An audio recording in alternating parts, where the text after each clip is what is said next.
Thanks for coming out tonight. And in recognition of Black History Month, I wanted to take a few moments tonight and talk to you about I consider him to be one of the 5 essential Americans, and that would be Frederick Douglass. Start with a little story. In the 6 years leading up to the American Civil War, I would conduct a poll and ask you, where was the political center of the country? Where all the debate was happening, where all the anger was coming through, and I would probably get answers like Washington, D.C., or maybe Philadelphia, or Baltimore, perhaps, maybe even Richmond, Virginia. The answer will surprise many of you. The political epicenter of the United States from 1856 until 1860 was tiny Freeport, Illinois, just across the border from Minnesota.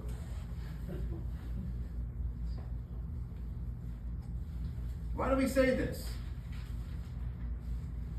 Well, 2 essential figures from that time crossed paths at Freeport on multiple occasions. In history, we can prove 2 of them. We're talking here about Frederick Douglass and no relation, Stephen Douglas. In fact, last name's spelled differently.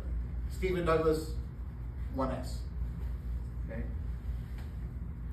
Stephen Douglas was the senior senator from Illinois, and he was arguably the most powerful man in Congress. And using his will, using his skills as a legislator, he had just pushed through one of the most notorious and foolish pieces of legislation ever to be passed. It was called the Kansas-Nebraska Act. Kansas-Nebraska Act was so exceedingly ridiculous that it brought Abraham Lincoln out of retirement. Lincoln had retired from politics, went back to the law, started a new practice with his buddy Bill Herndon, but when Lincoln got a look at the Kansas-Nebraska Act, authored by his old rival from the Illinois State House days, he said, I have to get back in the game. Well, by 1856, Frederick Douglass was a national celebrity. One of the few historical figures who we can look back and say he achieved this fame during his lifetime. Douglass traveled to Illinois on speaking tours. And he went to Illinois because it's the home of Stephen Douglas, the author of the Kansas-Nebraska Act. And on 2 occasions, they crossed paths in tiny Freeport, Illinois. Douglass chose Freeport because a friend of his lived there. A man by the name of Dexter Knowlton. Dexter Knowlton was one of the stop houses along the Underground Railroad. And he and Douglass had become acquainted during Douglass's escape. Knowlton had moved to Freeport, Illinois, and he offered Frederick Douglass a place to stay when he was there. On one of the occasions, the 2 men crossed paths. They were even on the same train car together. And you might say, was there a confrontation? No. Stephen Douglas had a tummy. He was afraid to confront Frederick Douglass. I think the other reason was because Stephen Douglas, nickname in the Senate, was the Little Giant. He had this booming voice. He was 5'2". Frederick Douglass, 6'1". So that would have been awkward.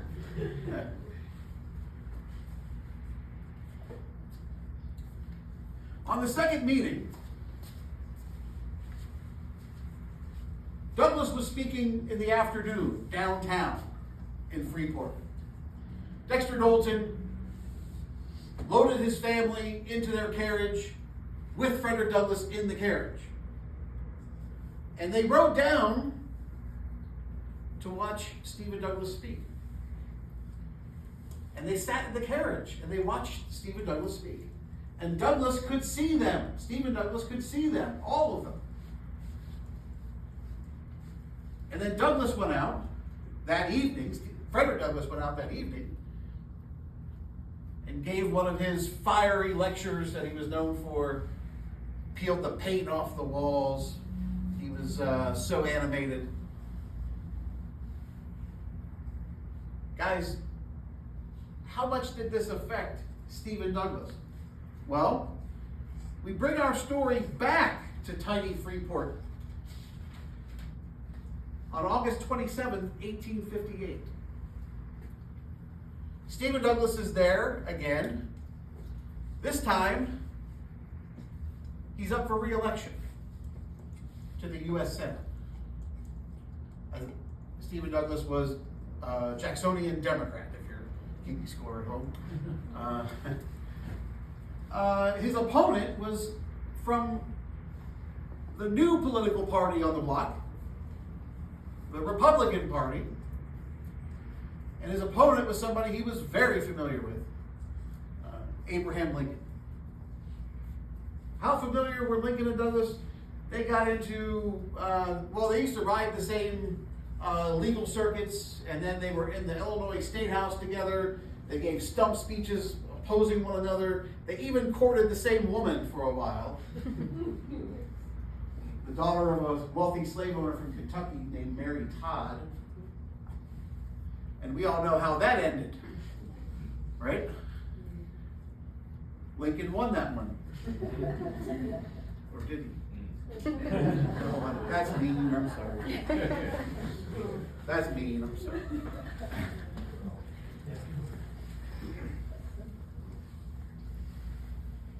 We're talking here about the August 27th, 1858 Freeport debate. It was the second in a series of 7 between the two men, crisscrossing the state of Illinois. But at this point in Freeport, Frederick Douglass was living rent-free in Stephen Douglas's head. He's debating Abraham Lincoln. He's going to bring up Frederick Douglass.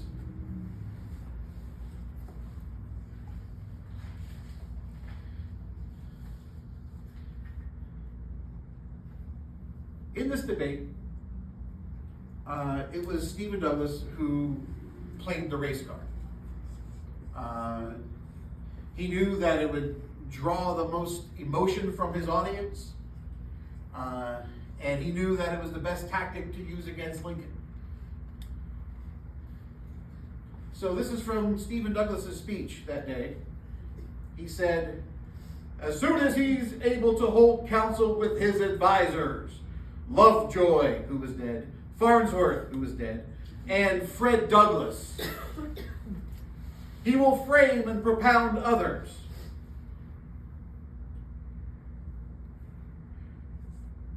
You black Republicans who say good, I have no doubt think they are all good men. I have reason to recollect that some people in this country think that Fred Douglass is a very good man. The last time I came here to make a speech, while talking from the stand to you, people of Freeport, as I am doing today, I saw a carriage, and a magnificent one it was,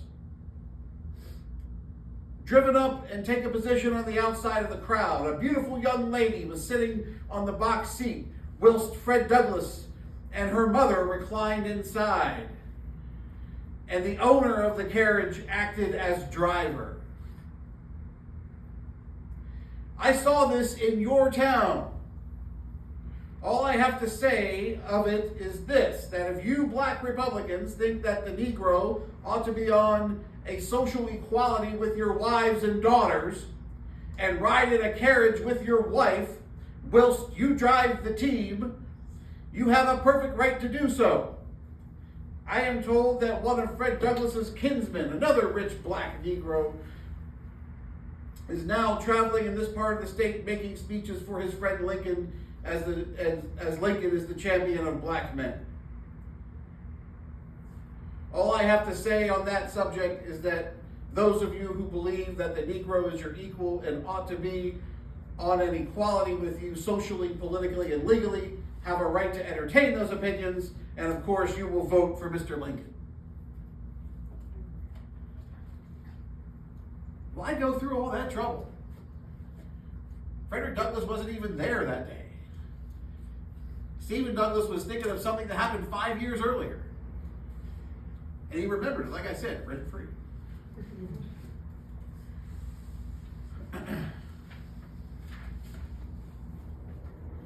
What they were arguing against, and what Lincoln used against Stephen Douglas, was this idea of popular sovereignty. This notion that in a new territory, the people could come together and vote and decide whether or not they would accept slavery. Now, Lincoln said, this is exceedingly ridiculous, because if there are no slaves there to begin with, why would you have a vote?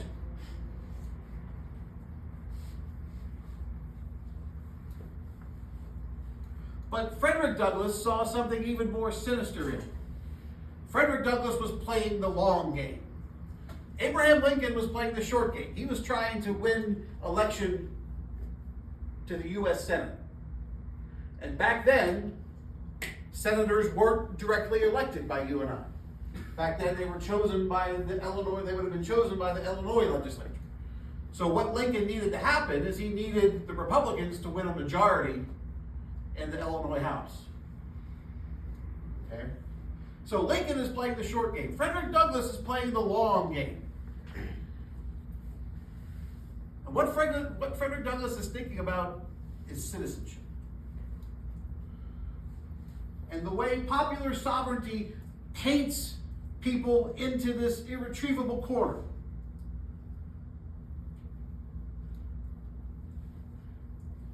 And he knew what Stephen Douglas was up to. He knew that black men were going to be left out of this Western utopia. Stephen Douglas talked about it like it was some great democratic wonderland. Frederick Douglass said, by the principles of the Declaration of Independence, we are citizens. Within the meaning of the United States Constitution, we are American citizens. By the facts of history and the admissions of American statesmen, we are American citizens. By the hardships and trials endured, by the courage and fidelity displayed by our ancestors in defending the liberties and in achieving the independence of our land, we are American citizens.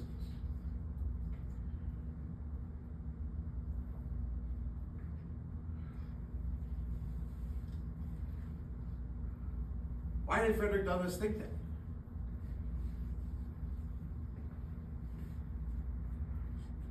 Well, he was born here. One of the undercurrents of that time was this idea that,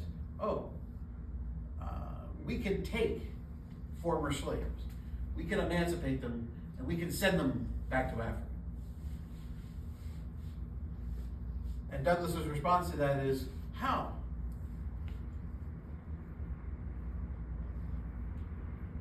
My ancestors and I have been here for over 300 years. We know nothing of Africa.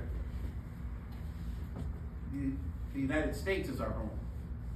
We were born here. We worked the ground. We struggled here. We pursued happiness here. That makes us citizens.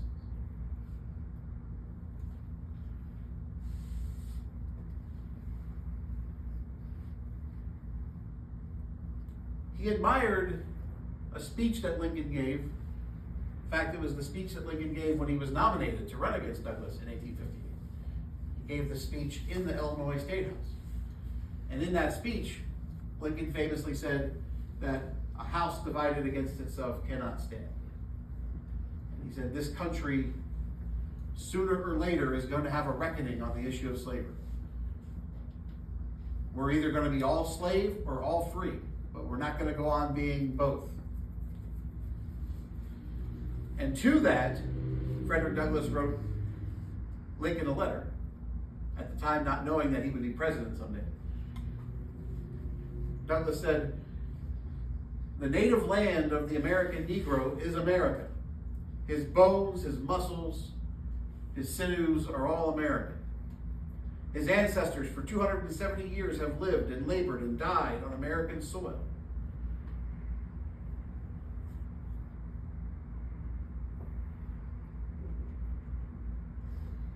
Mr. Lincoln, the worst thing about this colonization nonsense is that it throws the Negro over a mantle of despair.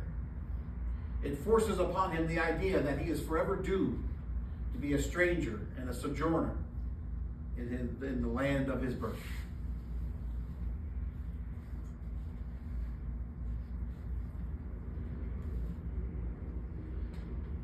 So, talk a little bit about Frederick Douglass. And the reason we know so much about him, as the seniors will tell you, is because of the written word. It changes Frederick Douglass's life.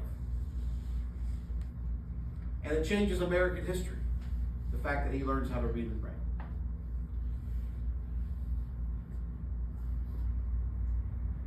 The thing I always ask my students is I ask my students to imagine if you didn't know what your birthday was. If you just had to guess. Cato, I think I was born in Springfield. That's what happened to Frederick Douglass. He had no idea when he was born. When we look at the records of the plantation that he was born on, however, we can narrow it down a little bit. We know that Douglass was born sometime in 1818. Because he was born on the plantation of Colonel Edward Lloyd, one of the wealthiest men on the eastern coast of the United States, 3-time governor of Maryland, and one of the most adamant defenders of slavery in the country.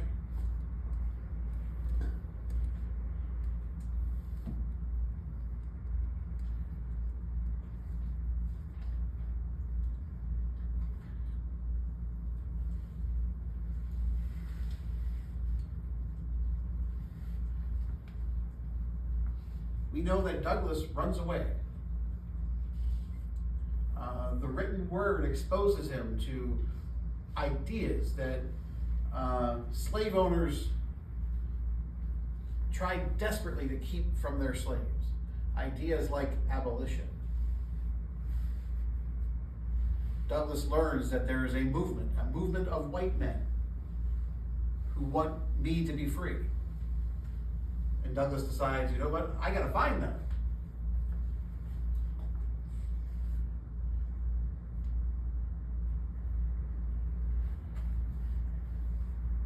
He lives his life, 20 years as a slave, 9 years as a runaway slave, hunted constantly by his former master.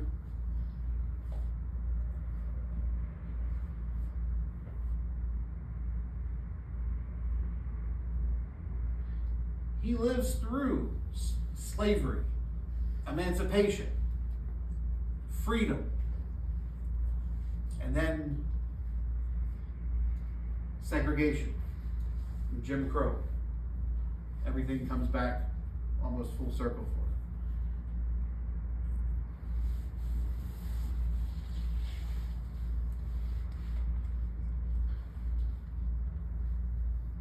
Like another historical figure that Douglass admired, Thomas Jefferson. Douglass was a man of contradictions. He was radical. At the same time, however, he splits with his mentor, William Lloyd Garrison, because Douglas believes that there is hope in the Constitution, whereas William Lloyd Garrison had abandoned all hope for it. At times, he hated America, particularly when he was discriminated against, even after his freedom. In 1853, his freedom is purchased finally by some wealthy benefactors from England.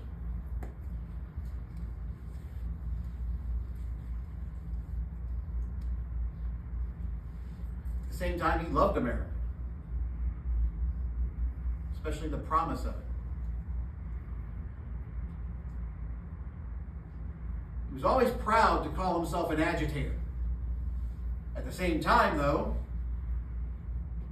he becomes a bureaucrat, a government employee. He's the first black man to be confirmed by the U.S. Senate.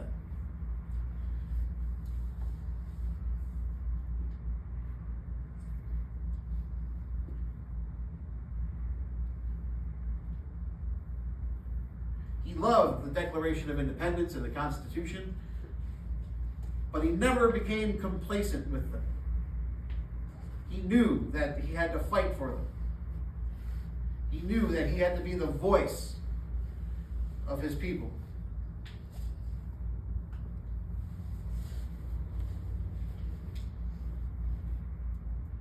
He said in a letter, education and slavery were incompatible. When he learned how to read, it was only a matter of time. When he was shown a copy of the abolitionist newspaper, The Liberator,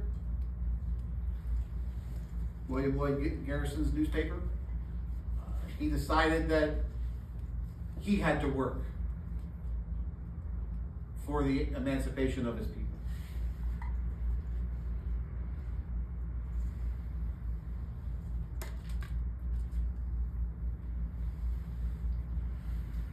During the course of his life,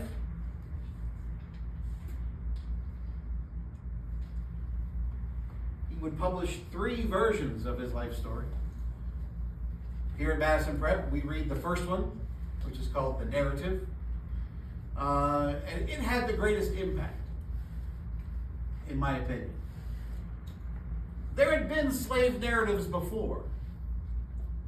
The problem with them was that they were always in the writing, in the hand of an abolitionist. And the slave owners could then argue against that. They could say, you're making this up. With Frederick Douglass, you couldn't do that. And everything in his story could be verified because of the plantation he escaped from. Okay? He publishes the second edition in 1854, which is after he's finally a free man. And there he talks in greater depth about how he escaped. He escaped with the help of a young woman who would eventually become his wife, and 2 Irish sailors who encouraged him to take off one day. When he wrote the first narrative, he couldn't say their names because they had all committed crimes helping him.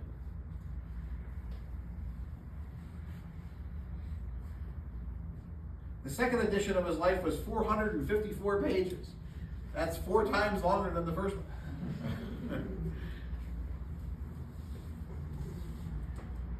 After his split with William Lloyd Garrison,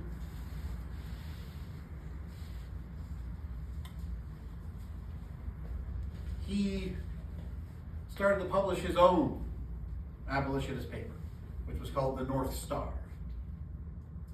And in it, Douglass revolutionized the abolition movement. He was very critical, no doubt, of the efforts in the abolition movement, primarily he targeted a lot of criticism at the Underground Railroad.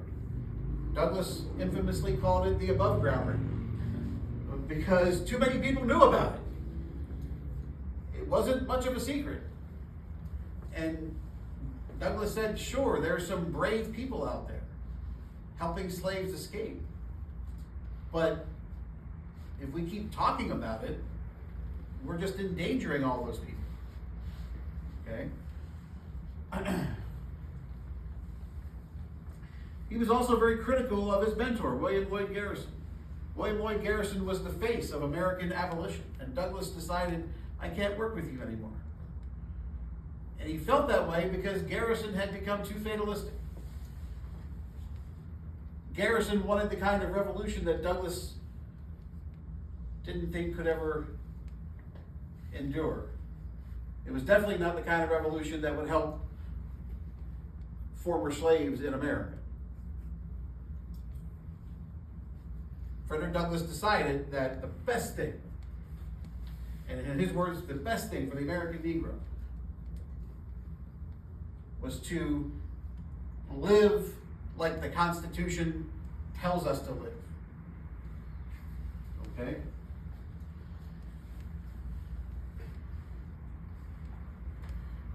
Douglas had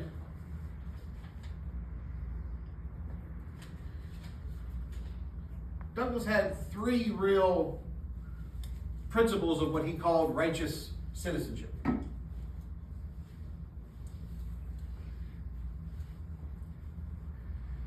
And he starts off by saying that to live in America, it's a strange dual existence. Yes, you are an individual. And we value our individuality. We're born with individual rights. But at the same time, we are part of a larger body politic. And in that body, we also have rights. These were called civil rights. Now today, we lump everything under that name, civil rights. But civil rights, to Frederick Douglass, meant voting, jury duty, the ability to sign documents. Okay, these were civil rights. Okay, and those were bestowed upon you by the body politic. But in America, you had to have both.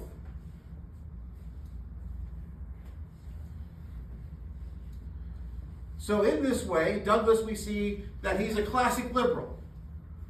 Like our founders, you can tell that Douglas read his John Locke. He agreed with Jefferson's little alterations to Locke. John Locke said that humans are born with the right to life, liberty, property. Why did Jefferson not use the word property? He didn't want slave owners to argue that slaves were one of these inherent rights. Slave owners love to call their slaves property. Jefferson said, no. Life, liberty, and the pursuit of happiness.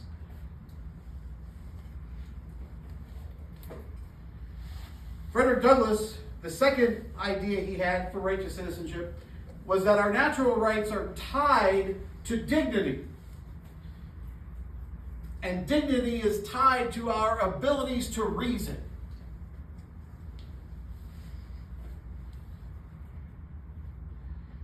Reason leads us to build a just society. And when we build a just society, then this will lend itself to the pursuit of happiness. So building a just society, understanding the ability to reason, and then acknowledging the duality of America's social contract, these were the foundations of Douglas's beliefs about citizenship.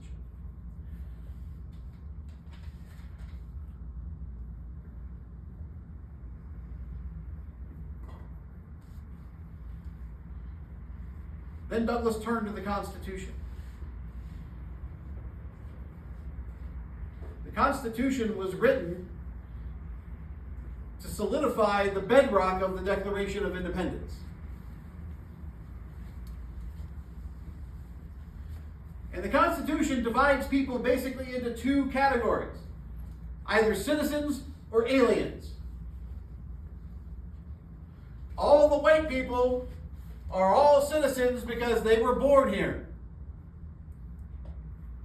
If that's what you believe, then it must apply to black people. You cannot have a different set of rules based on the color of skin. You're making us second-class citizens. The Constitution says there are citizens and there are aliens. Aliens aren't born here.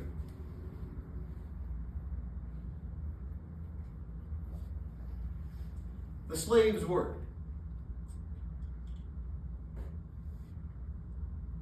The moment a man was born on this soil, according to Douglas, he was born a citizen. And he was free to reason and free to pursue happiness, whatever that might be. One of the things that we often get stuck in, and for the seniors who go on the trip will experience this at Monticello. You know, guys, Jefferson was extraordinary. And he pursued all of these things. You know, botany and architecture and all that kind of thing. You know, that's how he pursued happiness. But everyone doesn't have to be like that. We don't all have to be Renaissance men. How is it that you pursue happiness? Maybe you like fishing, and you decide that you're going to be a fisherman. Douglas says, in America, you can do that.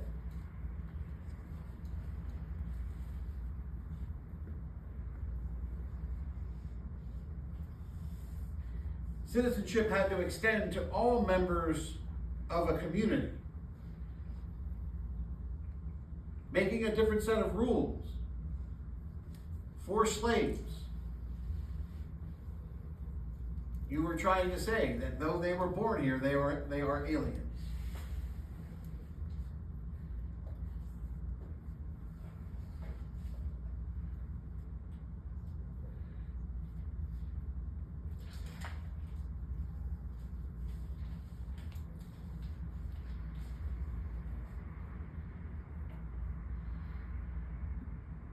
Douglas said in the North Star that we would never reach our true potential until citizenship in this country meant the same for everyone.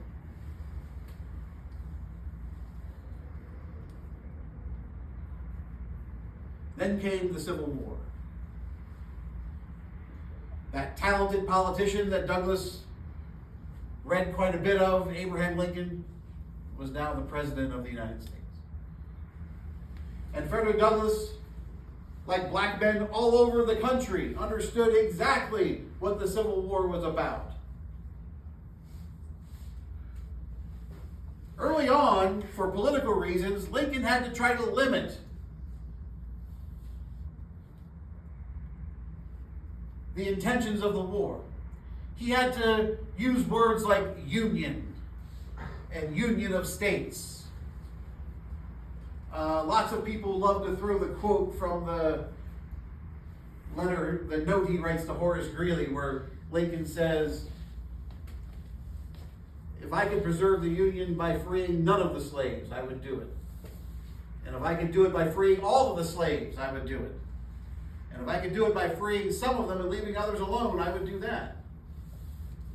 Now right there, that was a little tricky move, because that last little descriptor was what he was going to do with the Emancipation Movement. Free some of them, but leave others alone. And lots of phony historians like to say, here's proof that Lincoln never cared about slaves. Oh, nonsense. Read the last sentence of that letter to Horace Greeley. Lincoln says, I've just tried to explain my official duty to you. My official duty doesn't change my personal belief that all men everywhere should be free. That's the part of the note that everybody skips.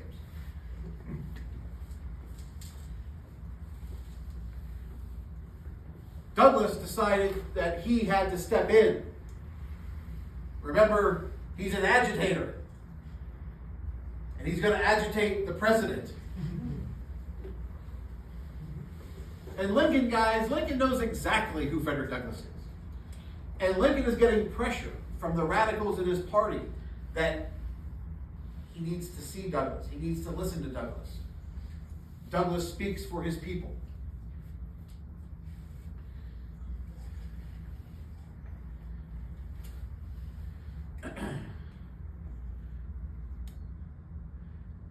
Douglass wrote a famous letter to Lincoln. Once let the black man get upon his person the brass letter U.S. Let him get an eagle on his button and a musket on his shoulder and bullets in his pocket. And there is no power on earth that can deny that he has earned the right to citizenship. And that's logic that Abraham Lincoln just couldn't argue with.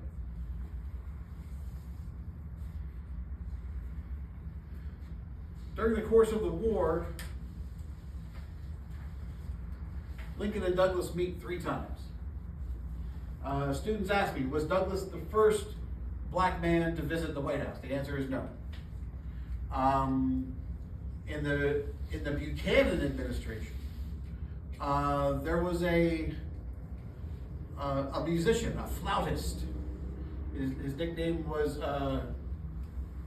Blind Todd, but he was blind, and he was a former slave, and he was a virtuoso on the flute. And James Buchanan actually let him come to the White House and play. But Douglass is the first to be invited for official business. The first meeting was on August the 10th, 1863.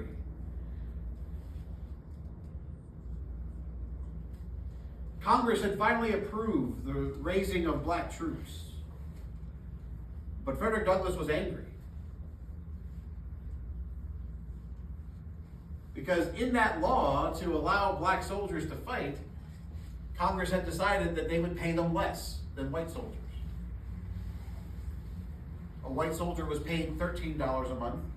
Black soldiers would be paid $10. And Frederick Douglass showed up. Lincoln invited him in. Lincoln was glad to see him. The 2 men had read each other's words for so long, and they finally get to meet. And Douglass says, Mr. Lincoln, you've got to fix this. You're the commander-in-chief.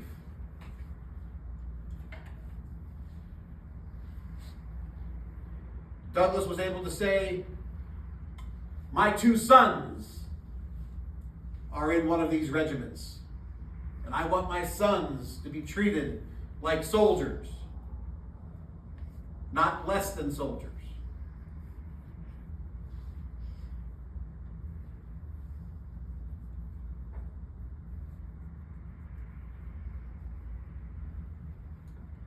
Lincoln was troubled by what Douglass said.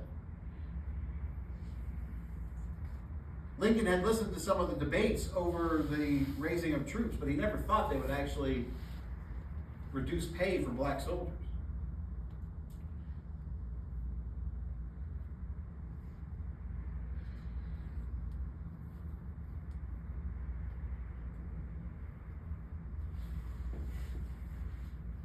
But Lincoln valued his opinion, and the 2 men talked for over 2 hours. Imagine. President of the United States. Just 4 years earlier, that had been James Buchanan. Dough-face extraordinaire. Oh, Gab, you remember what the dough-faces were, right? Yeah, I remember. Northern politicians who mold them the way you wanted them.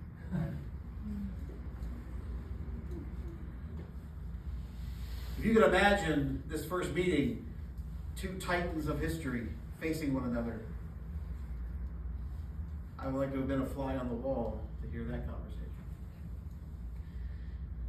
Lincoln valued Douglas's opinion so much that Douglas left the meeting that day thinking that he was going to be enlisted in the military. He actually thought that Lincoln was going to give him a commission to command troops in the field. Douglas went right away to shut down his newspaper and buy military manuals so he could learn what it meant to be a soldier. But alas, those orders never came. The second meeting occurred August 19, 1864, the dark days of the summer of 1864. Lincoln invited Douglas to the White House himself. This wasn't arranged by mutual friends or anything. This was Abraham Lincoln reaching out directly to Frederick Douglass. Says, I need to see you. Which shocks Douglas. Douglas is like, whoa, what's this all about?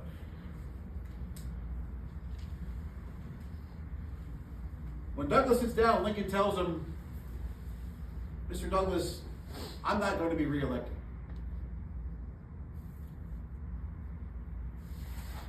And the terrible reality of it is that I'm going to have to save the Union between November and March. Because the guy who beat me because he told the American people that he wouldn't save the Union.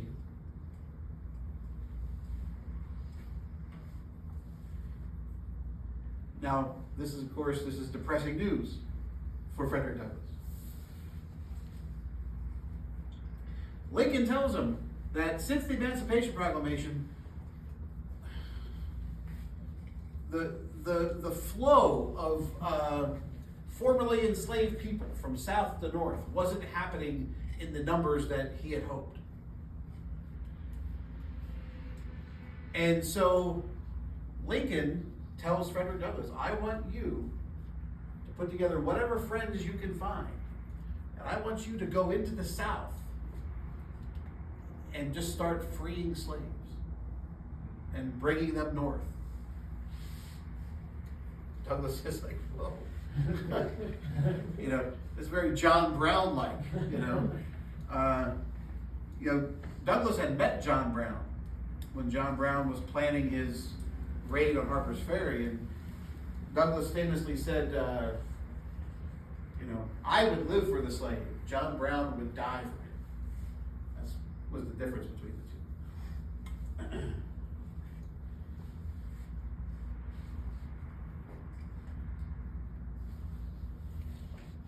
Douglas was asked to help destroy what remained of slavery. This was a monumental task, and Lincoln would only trust Frederick Douglass to do it. Luckily for Douglas, Lincoln wins re-election. A lot of that had to do with the nominee on the Democratic side. It was George McClellan.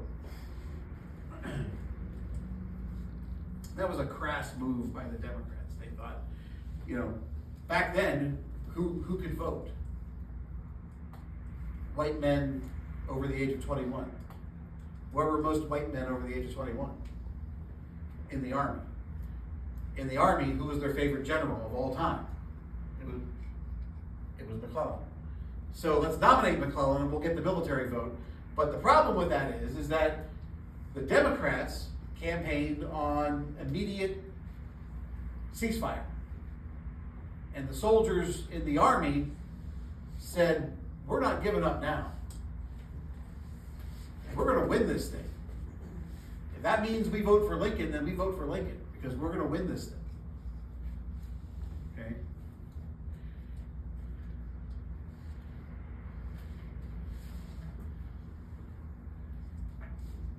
The third meeting took place in March of 1865, right after Lincoln delivers his second inaugural.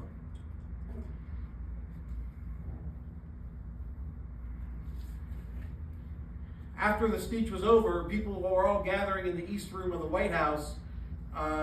Lincoln saw Douglas through the throng. And politicians and guards and friends were almost trying to keep Douglas away. Lincoln slices through the crowd, takes Douglas by the hand, and walks him over to the East Room. Lincoln wanted to hear what Douglas thought of his speech. "Mr. Lincoln, that was a sacred effort," Douglas said.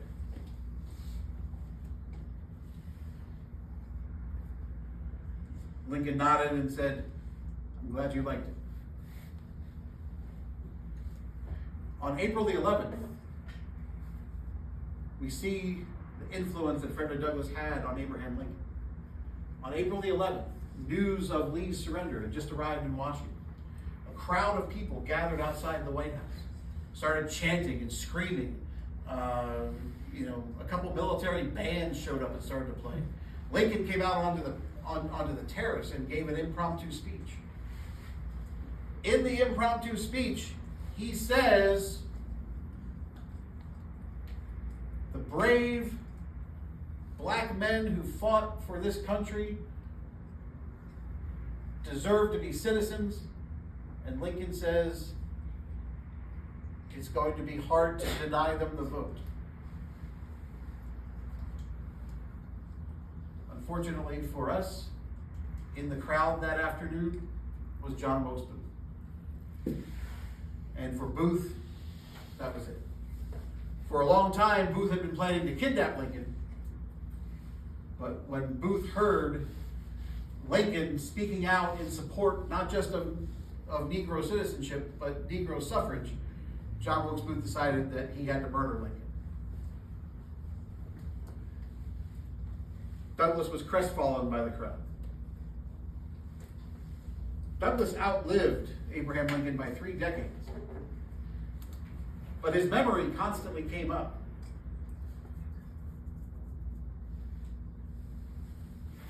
And lots of people are drawn to a speech that Lincoln gave.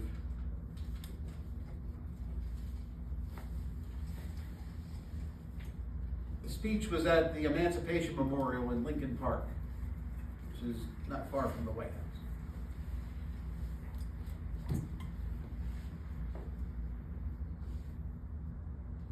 Lincoln, Douglas noted at that ceremony, in his interests, in his associations, in his habits of thought, and in his prejudices, he was a white man. "You," pointing to the crowd, he said, "you are the children of Abraham Lincoln. We are at best only his stepchildren." But Douglas, as he always did, looked to the future.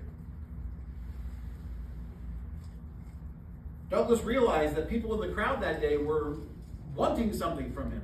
"Tell us, Mr. Douglas, how we should remember Abraham Lincoln." Douglas then said,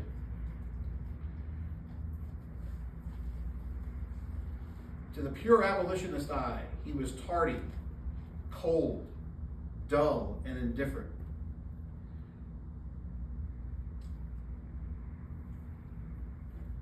But to others,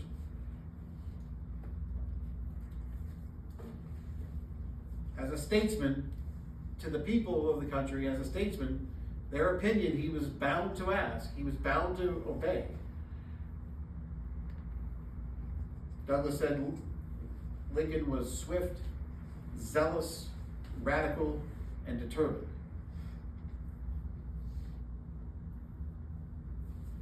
That afternoon,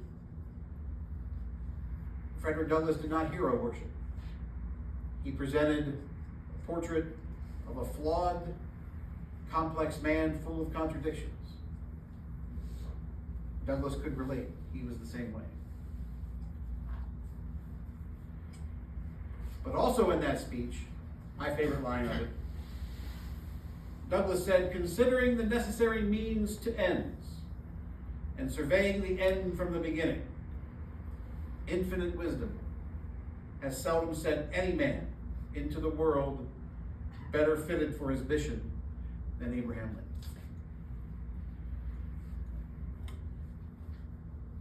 So what does Frederick Douglass and citizenship mean? I could go back and talk about the liberal ideas. The seniors are going to roll their eyes because we talk about all that in class. And, instead, I like to use Douglas's own words. And Douglas said, citizenship in the United States really boils down to 3 boxes: